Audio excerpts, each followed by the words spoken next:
ಭಗವದ್ಗೀತಾ ಅಧ್ಯಾಯ 5 ಕರ್ಮ ಸನ್ಯಾಸ ಯೋಗ ಶ್ಲೋಕ 15 ನಾದತ್ತೇ ಕಸ್ಯಚಿತ್ ಪಾಪಂ ನ ಚೈವ ಸುಕೃತಂ ವಿಭುಃ ಅಜ್ಞಾನೇನಾವೃತಂ ಜ್ಞಾನಂ ತೇನ ಮುಹ್ಯಂತಿ ಜಂತವಃ.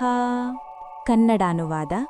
ಸರ್ವವ್ಯಾಪಿಯಾದ ಪರಮಾತ್ಮನು ಯಾರ ಪಾಪವನ್ನೂ ಸ್ವೀಕರಿಸುವುದಿಲ್ಲ, ಯಾರ ಪುಣ್ಯವನ್ನೂ ತನ್ನದಾಗಿಸಿಕೊಳ್ಳುವುದಿಲ್ಲ.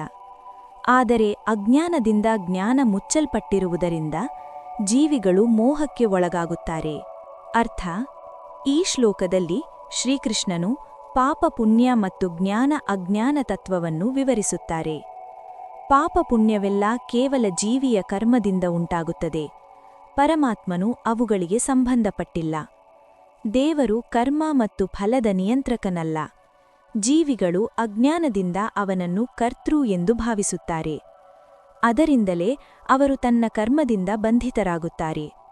ಜ್ಞಾನ ಬಂದಾಗ ದೇವರ ಮೇಲೆ ಭ್ರಮೆ ಹೋಗಿ ಆತ್ಮಶಾಂತಿ ದೊರಕುತ್ತದೆ.